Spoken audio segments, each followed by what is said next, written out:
Muy bien, familia, listo. Comenzamos entonces. Voy a iniciar con el capítulo 2. Hace 8 días entonces vimos lo que fue el linaje del rey. Recordamos que estamos hablando de Jesús desde el Evangelio de Mateo. Y desde el Evangelio de Mateo, lo que hace Mateo es hablar acerca de Jesús como el rey. Jesús el rey. Entonces palabras como rey, como reino, reino de los cielos, todas esas palabras son muy importantes. Quiero recordar que el Evangelio de Mateo, aunque sabemos que el Nuevo Testamento casi todo fue escrito en griego, el Evangelio de Mateo es un libro escrito en hebreo, porque Mateo lo va a escribir y va a ser un libro, va a ser un documento que él escribe para enviarles a los judíos. Entonces, por eso se los va a escribir en su idioma. Por eso recordamos, por ejemplo, hace 8 días, que ahí viendo, recordando en el cuadro que ustedes ven en la parte, este cuadro, tenemos las letras D, V y D, que en hebreo son Dalet, Bab, Dalet. ¿Y eso qué quiere decir? Eso significa David, el nombre de David. Y aprendimos que cada uno de esos números en el idioma hebreo tiene un valor numérico. La Dalet vale 4, la Bab vale 6. Y si sumamos 4 más 6 más 4 nos da 14. Y ese número de 14 nos va a explicar por qué en Mateo 1, versículo 17 dice, de manera que todas las generaciones desde Abraham hasta David son 14, desde David hasta la deportación, 14, y desde la deportación a Babilonia, a Cristo, 14. Eso quiere decir que cuando Mateo escribe esto, le está recordando en esta genealogía a los judíos que Jesús viene de David, de David, de David. 14 significará entonces aquí, estará relacionado con el nombre de David en el hebreo.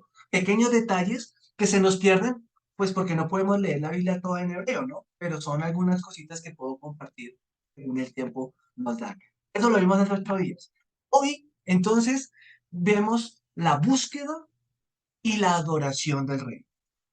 La búsqueda, comenzamos con el tema de la búsqueda. Entonces, en Mateo 2:2 está el texto que dice, diciendo, ¿dónde está el rey de los judíos que ha nacido? Porque su estrella hemos visto en el oriente y venimos a adorar. Entonces, vamos a recordar algunas cosas, mis hermanos. Vamos a recordar que en este tiempo, como bien lo compartieron varios de ustedes, conocemos la historia de que Jesús nace. Hace 8 días hablamos del nacimiento virginal de Cristo, pero sucede que Jesús nace y va a nacer en un tiempo muy difícil para Judea, que va a ser el contexto de Israel en el tiempo de Jesús.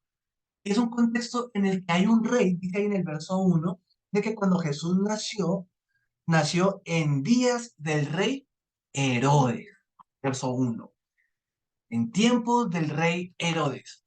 Y esto significa mucho, ¿por qué? Porque Herodes fue un rey de Judea, pero él fue un asesino de judíos. Él venía y lo que él hizo para posicionarse como rey fue matar a los reyes que eran legalmente constituidos en Judea. Estos eran unas familias de sacerdotes reales que se les va a conocer como los macabeos, los descendientes de los macabeos. Van a ser familias de los asmoneos, unas zonas regionales allí.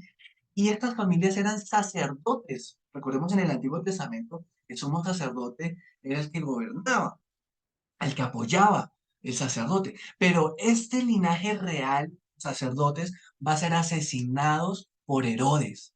Él va a matar toda esta familia sacerdotal y se va a poner como rey. Él es un asesino empedernido.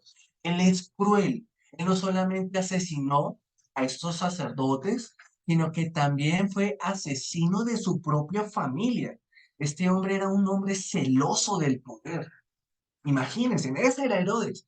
Era tan celoso y creía que por todo lado le estaban haciendo un complot para derrocarlo. A tal punto que dudaba de que sus hijos aún lo fueran a derrocar. Y por eso mandó a matar dos de sus hijos, porque tenía desconfianza que le quitaran el trono. Imagínense la crueldad de este hombre para matar a sus propios hijos por el deseo y la codicia de poder. Cosas como esas nos recuerdan a los tiempos actuales en los que vivimos, ¿no? Que muchos gobernantes son capaces de matar y pasar por encima del que sea para que no los bajen de sus posiciones presidenciales, reales, y eso no es nuevo. Desde el tiempo de Jesús vemos ya a un hombre como Herodes con esas características. En el verso 2 entonces vemos que unos magos, dice allí, vienen del oriente. Esta parte es espectacular. Esta cosa tiene una significancia que yo quiero que coloques tus oídos, tus ojos, todos tus cinco sentidos en este versículo, porque acá hay mucho para aprender. ¿Listos? Entonces, el texto dice que eran unos magos. ¿Ustedes qué creen? ¿Que eran como Merlín? ¿O como, sí, o alguno de los magos de hoy en día? La traducción da a entender de que eran magos, pero también eran sabios. Entonces, realmente, la figura de estos hombres misteriosos que vienen del oriente no son brujos exactamente, sino son astrólogos, astrónomos. ¿Sí? ¿Qué quiere decir esto? Son personas de ciencias, son hombres pensadores que estudian las estrellas, que estudian los astros, ¿sí? No tanto como la astrología que la vemos hoy en día en la que te leen la mano, ¿no? En ese tiempo era un poco más científico. Pero dice el texto que estos sabios venían del oriente. ¿Y cuál será el oriente? ¿Nos hemos preguntado alguna vez eso? Dice que vienen del oriente. ¿Será de dónde? ¿Será que vienen de acá del oriente de Bogotá? Del Laches, Dorado, de Rocío Bajo, que esos son en la zona oriente. ¿De cuál oriente estarán hablando? ¿Quiénes son estos hombres? Pregunta, ¿cuántos eran? A ver, ¿quién me responde cuántos sabios eran? Tres. ¿Alguien apoya la idea de que eran tres? ¿O cuántos eran? ¿O eran más? ¿O eran menos? No se conoce el número. Muy bien, amor. Aquí aprendemos cosas. Si ustedes leen el texto no dice cuántos. Dice que venían unos magos. Lo que se estima que eran varios, no eran tres. Ellos van a traer tres regalos, pero no dice que eran tres magos. Las películas nos muestran a uno blanco, a uno negrito, ¿cierto? ¿Cómo es? Melchor, Gaspar. Gaspar, pero la Biblia no dice eso. La Biblia dice que venían unos sabios o unos magos del oriente. Entonces, vamos a ver que esto tiene mucho para enseñarnos hoy. Vamos a ponernos en un mapa. Vamos a ver un mapa y vamos a ver cuál es el oriente. Entonces, aquí está el oriente. Si lo- ¿Cómo se ve ahí? ¿Se logra ver bien o lo achico más? Lo agrando más. Voy a agrandarlo un poquito más para que lo puedan ver mejor.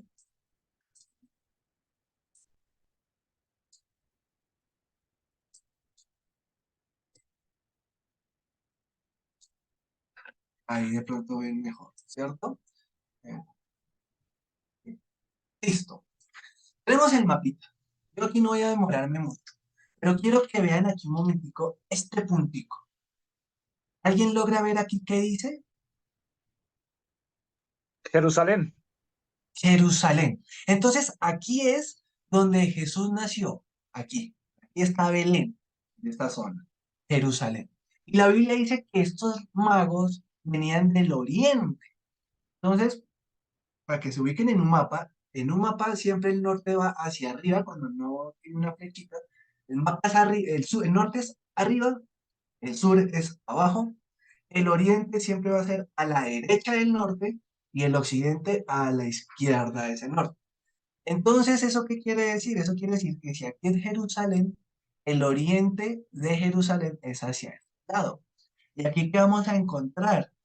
Todo esto es desierto. Mire, esto dice aquí Arabia. Pero si uno sigue más hacia el oriente, ¿qué vamos a encontrar aquí? ¿Quién le logra ver ahí y decirme qué dice ahí? pastor? Babilonia. Ah, entonces, estos sabios se estima que venían de Babilonia. ¿Y esto por qué es importante? Bueno, a ver, ustedes ya son duros del libro de Daniel. Yo enseñé Daniel, ¿no? Entonces, de Babilonia y aprendimos Génesis, ¿no? Entonces, en Babilonia, ¿quién vivió? ¿Quién fue cautivo? ¿Qué profeta vivió en Babilonia? Escribió sobre los últimos tiempos. A ver, ¿quién se acuerda? Yo, pastor, Daniel. Daniel. Entonces tenemos a Daniel aquí en Babilonia. Y aquí cerquita aparece, aquí más abajito, aparece un nombre que dice Ur de los Caldeos. ¿Quién venía de Ur de los Caldeos? ¿Quién salió de esa zona? ¿Alguien se acuerda? Eso está en Génesis, acuérdense. Abraham. Muy bien, hermana Yuri. Abraham salió de esta zona. ¿Por qué esto es importante? Sencillo, porque Daniel, Dios le va a mostrar, cuando estudiamos Daniel, recordamos que Dios le da un sueño a Nabucodonosor en el que hay una estatua, cabeza de oro, brazos de plata, sí, abdomen de bronce y piernas de barro, y habla de que una piedra rompería eso, habla del reino de Dios. Eso quiere decir que Daniel fue probablemente el hombre que Dios usó en Babilonia para hablarle a estos sabios o para escribir en esos tiempos que vendría un Mesías. Y por eso estos sabios, 700 años después, van a saber que cuando brille una estrella, nacerá el Mesías. Porque fue por Daniel que ellos lo aprendieron. Imagínense la relación. Y lo otro impresionante es, se lo digo cuando nos vamos a conectar, porque ya se nos fue el primer Zoom, ya se nos acabó el primero. Entonces, conectamos y volvemos. ¿Listos? Para continuar.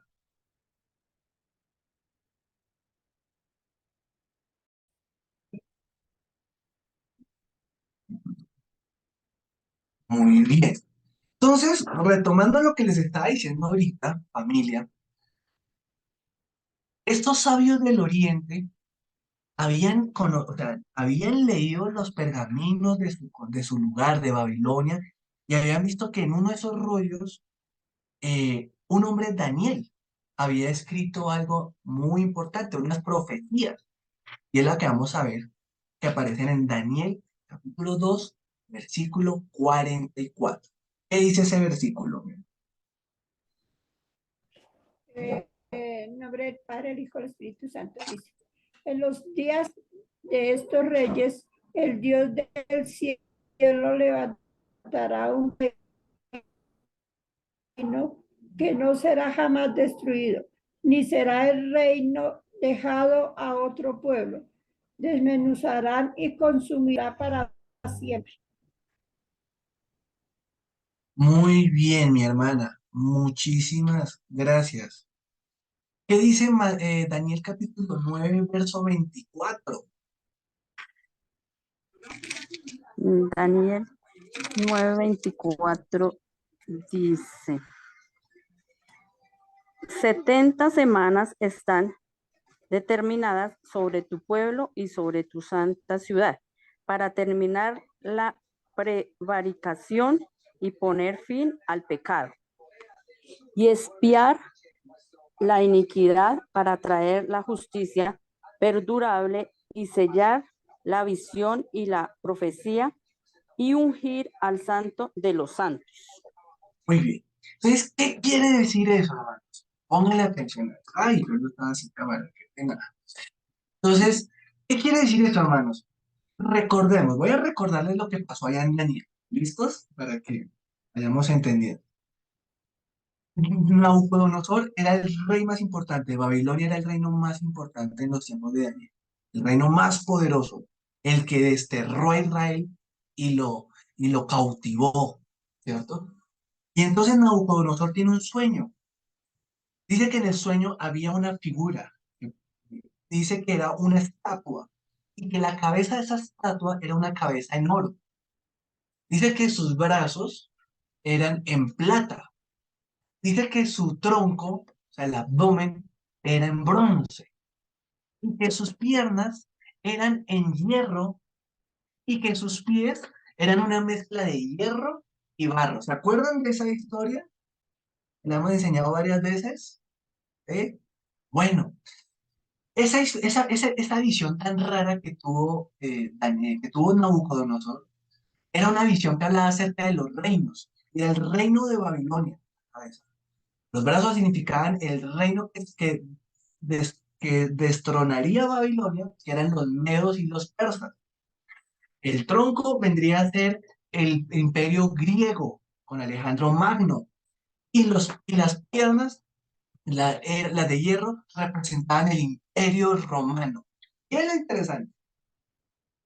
¿Se acuerdan? Que fueron los cuatro reinos. ¿Y qué fue lo que pasó en la visión de allá de Daniel? De que vino una piedra del cielo y dice que vino contra la estatua y golpeó en los pies de barro y rompió los pies, rompió las piernas, rompió el tronco y destruyó toda la estatua. Y dice la visión que de esa piedra que cayó surgió un monte grandísimo. ¿Y eso qué significó? Cuando estudiamos a Daniel, aprendimos que esa piedra representaba el reino de Dios. O en palabras más exactas, representaba a Cristo. Vendría Cristo, cuando viniera Cristo, destruiría todos los reinos humanos. Entonces, los sabios de Oriente, que eran sabios, hombres pensantes de Babilonia, conocían esa profecía. Sabían que un hombre llamado Daniel, 700 años atrás, había hablado de que un Mesías de Israel se levantaría. Y cuando naciera ese niño, que sería un rey, ese rey acabaría con todos los reinos humanos y reinaría para siempre. Eso es lo que los sabios de Oriente habían estudiado. Y cuando ven la estrella que brilla, ellos miran en sus libros de historia, de ciencia, y dicen, "Ah, acá hay una profecía que se va a cumplir". Y estos sabios empiezan a caminar desde Babilonia y hacen un recorrido, si ustedes vieron en el dibujo, hacen un recorrido que me parece muy interesante porque ellos hacen este recorrido que es el que se podía hacer para llegar a Jerusalén. Esos son los sabios de Oriente. Pero hay algo que me habla esto, y es que este es el mismo recorrido que Abraham hizo cuando salió de su tierra y de su parentela para que sus descendencias fueran benditas. Hizo este mismo recorrido para llegar acá, a la tierra prometida. Así que esto nos habla de que este versículo 2 de Mateo 2:2, ¿dónde está el rey de los judíos que ha nacido?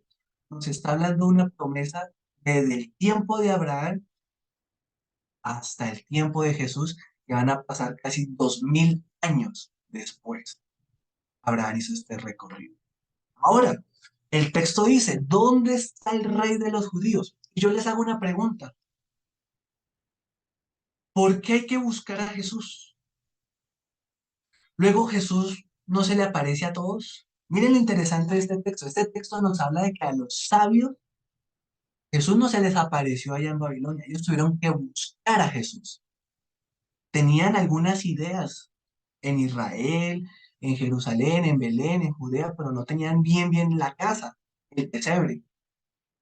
Hermanos, queremos encontrarnos con Dios. Queremos realmente ser cristianos. Hay que buscar a Cristo. Hay que buscarlo. Y buscar a Cristo no es tan fácil. A ellos les costó mucho tiempo pasar desiertos. Recordemos el recorrido de Abraham. Pasó desiertos, soledades, luchas, obtuvo victorias, bendiciones en todo este recorrido. Y Abraham en su recorrido se encontró con Dios. ¿Se acuerda que eso lo aprendimos en Génesis? Pues los sabios de Oriente hicieron este recorrido para encontrarse con Dios, con Dios. Tenemos la oportunidad de encontrarnos con Dios, qué bendición. Pero hay un precio que pagar, un recorrido que andar, una renuncia del pasado que dejar atrás Deja tu tierra, deja tu parentela, dejemos nuestro pasado, dejemos nuestro pecado, busquemos al Mesías. El Mesías nos va a estar esperando con las puertas abiertas. Amén. ¿Cuántos dicen amén? Amén. Muy bien, muy bien, muy bien. Ahora, en el versículo, volviendo a Mateo 2, por ahí dijeron la estrella, ¿cierto? Hablaron de la estrella. Mateo 2:2 dice, ¿dónde está el rey de los judíos que ha nacido? Porque su estrella hemos visto. Hemos visto. ¿Cómo estos sabios sabían que la estrella los guiaba al Mesías? Preguntémonos eso. ¿Cómo ellos sabían que la estrella los guiaba al Mesías? Voy a pedir un favor que me colaboren leyendo un versículo. Voy a pedirle el favor a mi hermano Julio que me colabore buscando el libro de Números, capítulo 24, versículo 17. Números, capítulo 24, versículo 17. Y voy a pedirle el favor a mi hermano Dirman que me colabore buscando Génesis capítulo 15, versículo 5. Ellos lo buscan, nosotros seguimos aprendiendo de la escritura, ¿no? Pueden ir, anoten esas dos citas. Miren, de este solo versículo, ya todo lo que estamos aprendiendo. ¿Dónde está el rey de los judíos que ha nacido? Nació un rey. Recordemos que estamos hablando de Jesús, el rey. Nació un rey. No nació un niño ahí eh, eh, cualquiera. Nació el rey de los reyes. En ese pesebre. Mientras que lo van buscando, cuento que las casas en Palestina y en Belén, las casas tradicionalmente estaban conformadas en el primer piso, no son como las de hoy en día, ¿sí? En ese tiempo, el primer piso era el lugar donde se colocaban los animales. Hablamos del pesebre, la pesebrera, el establo. Eso lo tenían la mayoría de casas y era en el primer piso. Era en el primer piso. Y los dormitorios y las habitaciones van en el segundo piso de las casas de Palestina. Esa era la conformación. Entonces, cuando conocemos la historia de que dice que Jesús va a nacer en un pesebre o en una pesebrera, la pesebrera era sencillamente una, un, ¿cómo decirlo? Como una forma en piedra. Nosotros la vemos en la tradición como con paja y eso. Probablemente sí se forró con paja para que no fuera brusco, pero la pesebrera era una piedra hueca en la que estaba para el tema de los animales, para el agua de los animales, para que ellos bebieran y todo eso. Eso fue lo que cogieron improvisadamente para poner a Jesús. En ese primer piso de esa casa donde estaban los caballos, los burros, los mulos, todo eso. Hay una película muy buena, infantil, que les recomiendo mucho, ah, La Estrella de Belén. Se las recomiendo para que la vean. Preciosa, es la historia de la Navidad desde la perspectiva de un burro. Desde la perspectiva de un burro que estaba en el pesebre. Entonces, súper recomendada. Esa es una película teológica buenísima.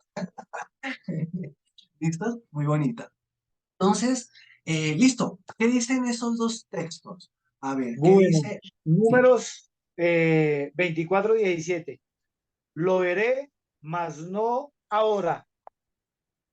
Lo miraré, mas no de cerca. Saldrá estrella de Jacob y se levantará cetro de Israel y herirá las sienes de Moab y destruirá a todos los hijos de Set. ¡Wow! Miren, esto fue una profecía del Mesías. Esto fue en tiempo de Moisés. Estamos hablando que esto fue aproximadamente 1500 años antes de que Jesús naciera. Prometió que una estrella saldría, estrella de Jacob. Y dice ahí que se levantará cetro de Israel. O sea, está hablando de un rey. Se levantará un rey de Israel. Esta profecía se cumple en un pequeño pesebre en Belén de Judea. ¿Qué dice Génesis 15:5? Hola, buenas noches. Y lo llevó fuera y le dijo, mira ahora los cielos y cuenta las estrellas, si las puedes contar. Y le dijo, así será tu descendencia. Hermano, anótese esto. Lo que acabo de leer, hermano Dilman, es cuando Abraham, sin hijos, Dios los llama y le dice, mire el cielo, cuente las estrellas. ¿Ves? Así como las estrellas, será tu descendencia. Bendeciré tu descendencia. Entonces mire que la estrella en Belén nos habla de dos cosas. Nos habla de un rey que se levantaría de Jacob, que es el mismo Israel. Un rey de Israel se levantaría. De eso nos habla la estrella en Belén. Y lo segundo que nos habla es de la bendición para todas las familias de la tierra, que sería este rey que nace en un pesebre, nuestro amado Jesús. Hasta aquí hemos estudiado Mateo capítulo 2, versículo 2. Así que hasta aquí, preguntas. ¿Tienen alguna pregunta? ¿Alguien tiene una pregunta? Doy espacio para preguntas. Y si no, continuamos. Muy bien, entonces vamos ahora a leer el versículo Mateo 2 en nuestro texto base, ¿no? Entonces, Mateo capítulo 2, verso 6. Voy a dejarlo libre. ¿Alguien que quiera leer Mateo 2, el versículo 6?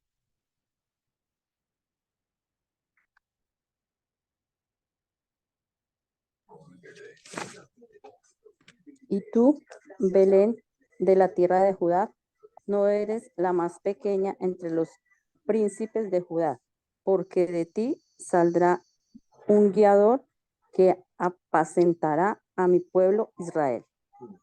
Gracias, mi hermana. Entonces, pongan atención a lo siguiente. Mateo, cuando escribió a los judíos, él va a escribir él va a estar relacionando mucho a Jesús con el cumplimiento de las profecías del Antiguo Testamento. Entonces nosotros vamos a estar haciendo un ejercicio y es que vamos a hacer un pequeño rayoncito a nuestras Biblias. ¿Listos?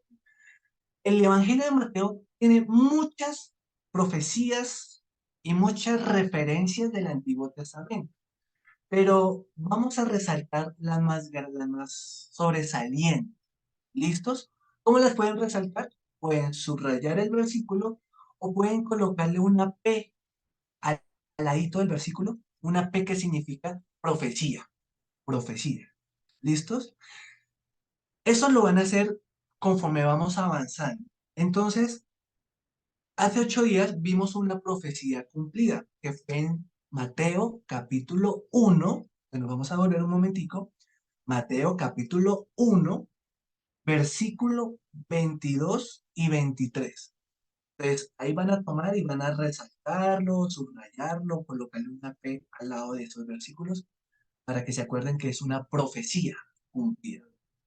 Recuerdo cuál fue esa profecía, ¿no? Que fue por el profeta Isaías, cuando dijo, he aquí una virgen concebirá y dará a luz un hijo, y llamará su nombre Emmanuel. ¿Verdad que lo vimos, esta profecía en Isaías? Bueno, esa es la primera ahí que vamos a resaltar. ¿Listo? Una segunda que la resalte.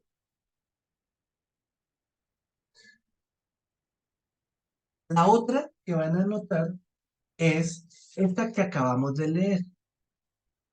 Mateo capítulo 2, versículo 5 y 6.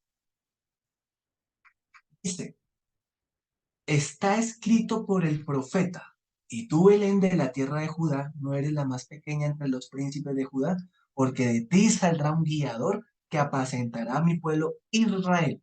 Hermanos, ¿dónde está esa profecía? ¿Cuál es el profeta? Entonces, anoten. El profeta se llamó Miqueas, que fue el profeta que profetizó esto aproximadamente 250 años antes de Cristo, más o menos.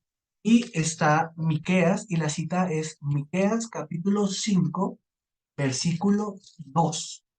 Voy a pedirle el favor a mi hermano Ricardo, mi hermano Ricardo, que puede ir buscando Miqueas capítulo 5, ese está un poquito difícil de ubicar, está en el Antiguo Testamento, ya casi en los últimos casi en los últimos libros del Antiguo Testamento, por ahí después de Jonás, antes de Zacarías, un poquito atrás, de Nahum. Miqueas capítulo 5, 700, hago la corrección, 700 años antes de Cristo, un profeta llamado Miqueas, Dios le da la siguiente profecía. Bien, él lo busca porque se hace un poquito difícil de encontrar. Voy a ir pidiendo Perdón, otros pastor. favores. Ya lo Miqueas, encontraste, excelente. sí, Miqueas capítulo 5, ¿qué versículo? 2. Ya lo tengo acá, sí. Dice, pero tú, Belén, Efrata, pequeña para estar entre las familias de Judá, de ti me saldrá el que será Señor en Israel, y sus salidas son desde el principio, desde los días de la eternidad.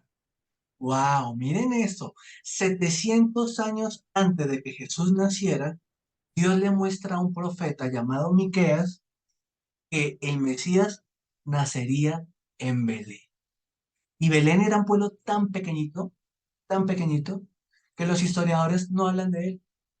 Algunos críticos ateos y críticos de la Biblia dicen, ese cuento de Jesús en Belén es mentira, Belén no existía. No, Belén sí existía, lo que pasa es que era un pueblo insignificante, esa es la idea, tan pequeñito, que no pasaban más de 2.000, 3.000 habitantes, entonces no era nunca tuvo algo relevante que hablarse de él, entonces era como decir un municipio muy pequeñito de Colombia. Por ejemplo, en Colombia tenemos 1.115 municipios, ¿cierto? Y muchos de esos nunca los hemos escuchado, pero no quiere decir que no existan. Eso es lo que pasaba con Belén. Era un sitio prácticamente abandonado, era un sitio que no había mayor interés, pero aún así Dios sabía, 700 años antes, que de ese pueblito insignificante nacería y allí estaría el rey, recordemos. Entonces, Mateo capítulo 2, verso 6, espero que ya lo hayan resaltado, ¿cierto? Ahí está. Algo que me llama mucho la atención de Belén es que ustedes saben qué significa Belén. ¿Alguien sabe qué significa el nombre Belén?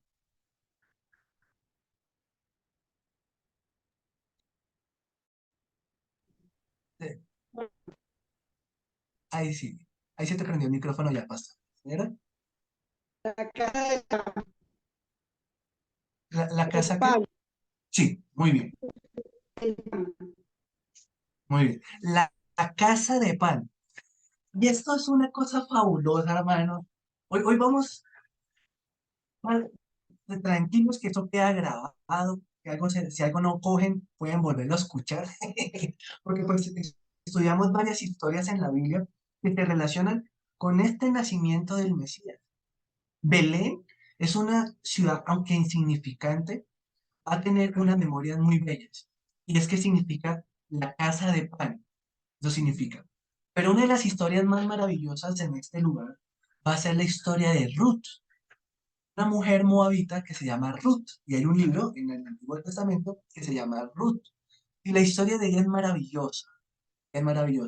Pero rápidamente les puedo leer lo siguiente para que puedan entender un poco qué es lo que quiero decirles. Belén significa casa de pan, pero en los tiempos de Ruth,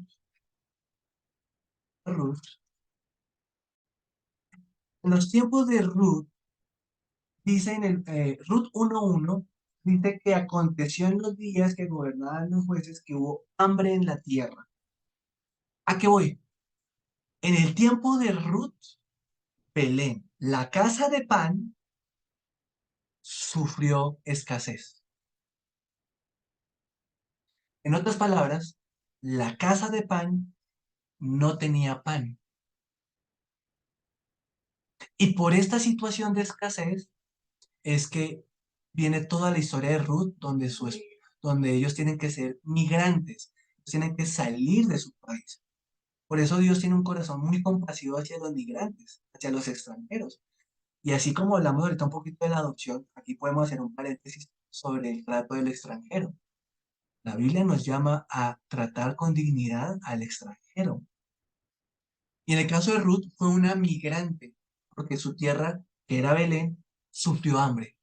La casa de pan no tenía pan y tuvo que salir de su tierra y sufrió muchas cosas por esta situación. ¿Por qué traigo esta historia a memoria?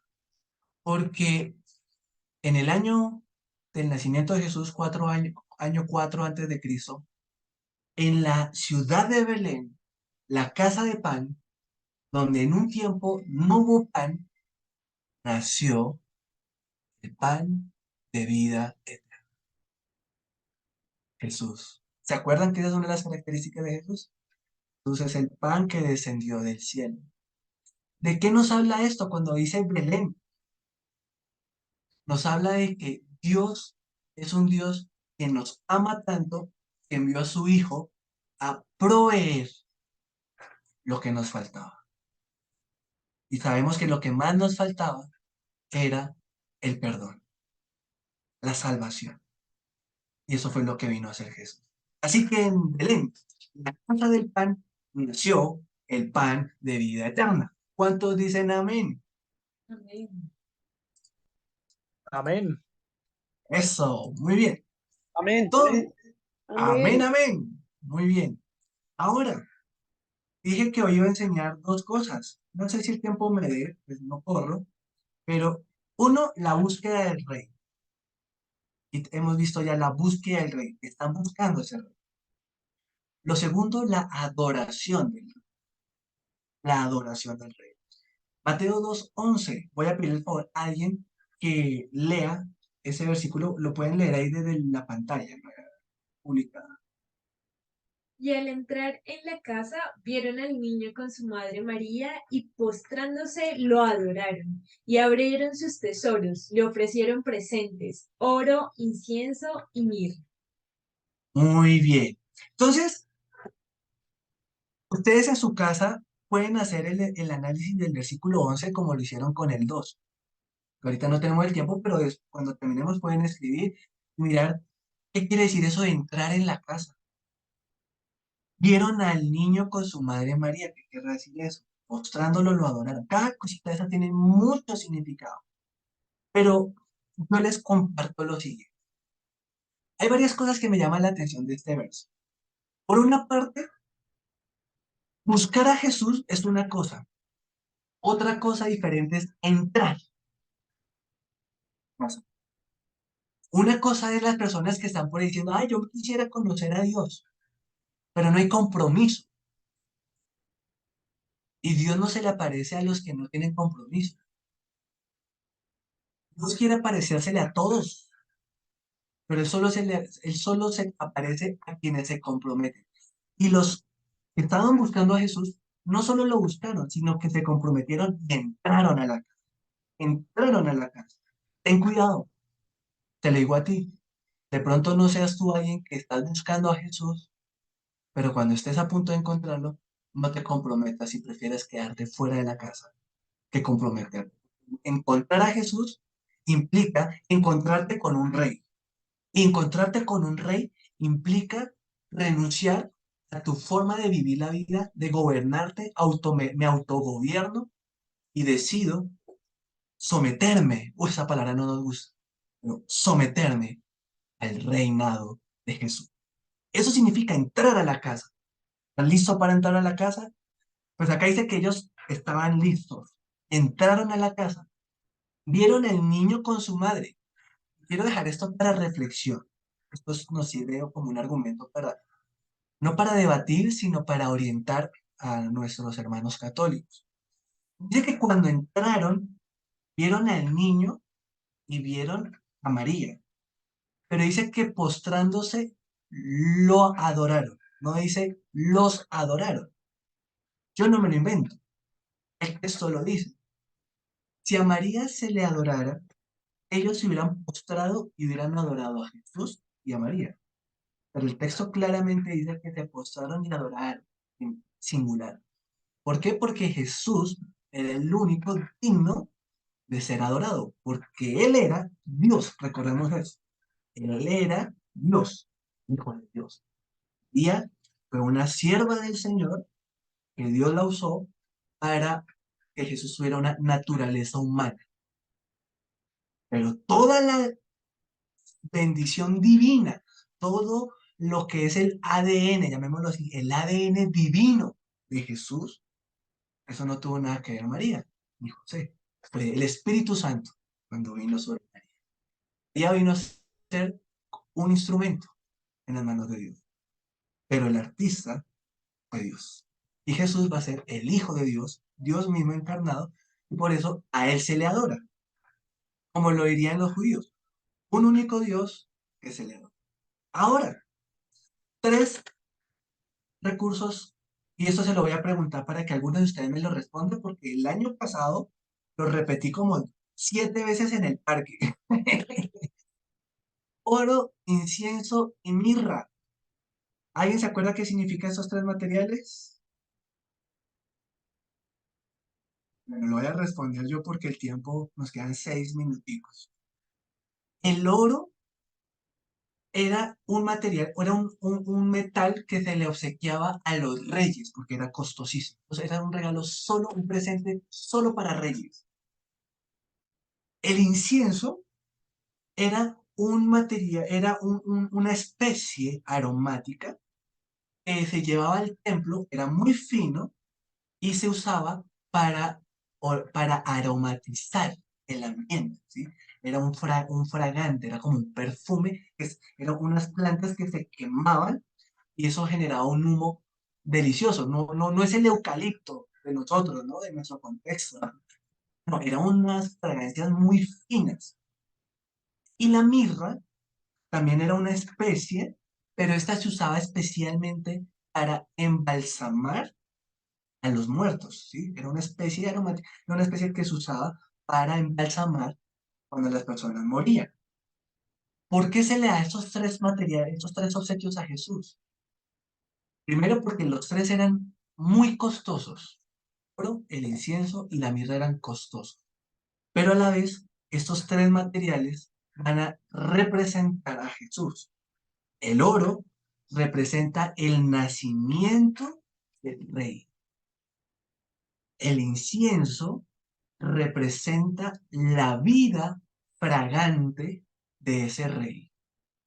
Una vida que aromatiza, que ambienta. Y la mirra va a representar la muerte del rey. Entonces, en esos tres regalos, a este niño ya se estaba hablando de el nacimiento del rey, la vida de ese rey en la tierra, 33 años, y la muerte y sepultura de ese rey. Esto es lo valioso de esta historia. Esto no es una simple historia de Navidad que se cuenta en Navidad y para decorar. No. Hay un trasfondo poderosísimo del Señor. Pregunta, ¿tú estás dispuesto a entrar a la casa, rendir tu vida ante el Rey Jesús para que Él la gobierne? ¿Estás dispuesto a entregar lo más valioso de ti, todo lo que tú tienes, hablándolo espiritualmente, tu corazón, tu voluntad, proyectos? ¿Estás dispuesto a entregar todo al Rey? De eso se trata la adoración allí en Belén. No es una historia de Navidad, es una enseñanza acerca de, si crees en Jesús, recuerda que Él es un rey y merece nuestra adoración. Entonces, nos quedan 3 versículos para resaltar ahí en Mateo, a ver si lo logramos. El versículo 15 de Mateo capítulo 2, ese lo pueden subrayar. Esa es otra profecía. La voy a leer mientras que ustedes van coloreando o subrayando o colocándole la P al versículo. El versículo 15 dice, y él despertando tomó de noche al niño y a su madre y se fue a Egipto. Y estuvo allá hasta la muerte de Herodes para que se cumpliese lo que dijo el Señor por medio del profeta cuando dijo, de Egipto llamé a mi hijo. Entonces, ahí tenemos una profecía. Esa profecía se encuentra, pueden anotarlo, luego lo buscan en su casa. Oseas, capítulo 11, versículo 1. Entonces, el profeta que va a hablar esta profecía es el profeta Oseas. Oseas. Oseas 11:1. Voy a tratar de leerlo. Que lo encuentro porque hoy se me están perdiendo todas. Ya lo encontré. Oseas 11:1 dice: Cuando Israel era muchacho, yo lo amé, y de Egipto llamé a mi hijo. Profecía, esta fue una profecía 740 años antes de que Jesús naciera. En el versículo 15. La otra profecía, recordemos que Mateo no lo perdemos, ¿no? La otra profecía es ahí en el capítulo 2, versículo 17 y versículo 18. Pueden subrayar esos dos versículos. Yo lo leo mientras tanto. La profecía dice: Entonces se cumplió lo que fue dicho por el profeta Jeremías, o otro profeta, Jeremías, cuando dijo: Voz fue oída en Ramá, grande lamentación, lloro y gemido, Raquel que llora a sus hijos y no quiso ser consolada porque perecieron. Una profecía acerca de que los niños en Belén serían asesinados. ¿Dónde se cumplió? ¿De dónde viene esa profecía? Jeremías, capítulo 31, versículo 15. Lo repito para los que están anotando. La profecía del versículo 17 y 18 se cumple es una profecía de Jeremías en capítulo 31, versículo 15. Esta profecía te va a profetizar aproximadamente 600 años. El profeta Jeremías vivió en el año 600 antes de Cristo. Y así dice el versículo de Jeremías 31:15. Así ha dicho Jehová: voz fue oída en Ramá, llanto y lloro amargo. Raquel que lamenta por sus hijos y no quiso ser consolada acerca de sus hijos porque perecieron. Otra profecía, el versículo 23 de Mateo capítulo 2. Y ese sería el último que alcanzamos a ver o que aparece en el capítulo 2 de Mateo. 2:23.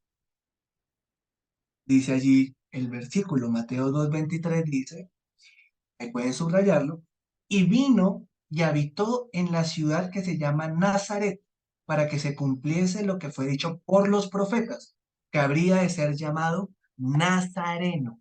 Esta es una de las profecías más complicadas, pero esto se cumple en Isaías, esta es una profecía, perdón, corrijo, de Isaías capítulo 11, versículo 1.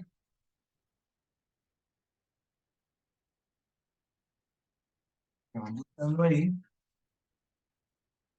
Isaías 11:1 dice: Saldrá una vara del tronco de Isaí y un vástago retoñará de sus raíces. Esa es la profecía más complicada. ¿Por qué? Porque cuando tú lees Isaías y lees Mateo, no le encuentras ninguna relación. La relación no la encontramos porque en español no hay ninguna relación. Pero si lo leemos en hebreo, vamos a encontrar lo siguiente. Aquí le aparece en su dibujito, acá está mi pequeña parte de hebreo, de cada encuentro. Dice que esta expresión aquí es Nazrat. En hebreo son estas tres letricas. Si ustedes miran aquí abajo, esta otra palabra es Nester. Y son las mismas tres letricas. Agrega solo una más. ¿A qué voy con esto? Nazrat en hebreo, que son estas tres letras, significa Nazaret. Nester, que son estas cuatro letras, significa vástago. Entonces la profecía es que en Isaías 11 está hablando de el vástago, se traduce como Nester, se puede traducir como Nazaret. Y de allá viene el tema de que Jesús sería llamado Nazareno porque viene de Nazaret.